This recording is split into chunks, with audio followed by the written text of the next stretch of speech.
Diabetes ఉండే వాళ్ళలోని, లేకపోతే liver issues ఉండే వాళ్ళలోని ఖచ్చితంగా ఈ గాల్ బ్లాడర్ స్టోన్స్ అనేవి ఉత్పత్తి అవుతాయా?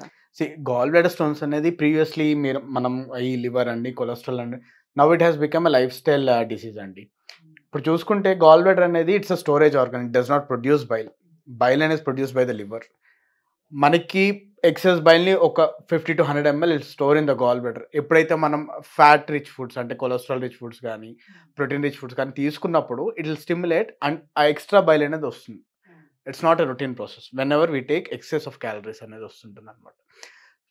ఈ గాల్ బ్లాడర్ స్టోన్స్ ఇప్పుడు అంతేకాకుండా ఈ గాల్ బ్లాడర్ బైల్ అనేది ఏదైతే ఉందో it will help in the absorption of the cholesterol, fats అనే మన ఫుడ్లో ఉన్న ఫ్యాటీ అంతా అబ్జర్వ్ చేసుకోవడానికి హెల్ప్ అవుతుంటుంది.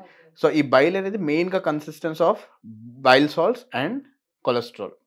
సో వీటి లెవెల్స్లో ఎప్పుడైనా తేడా వచ్చినప్పుడు స్టోన్స్ అనేది ఫామ్ అవుతుంటుంది. అదే కాకుండా మనకి ఫ్రీక్వెంట్గా గాల్ బ్లాడర్ అనేది స్టిమ్యులేట్ అయ్యి గాల్ జ్యూస్ అనేది కిందకి పంపించేస్తూ ఉంటుంది. ఇందులో ఏదైనా స్లో అయినప్పుడు again it will form the stones.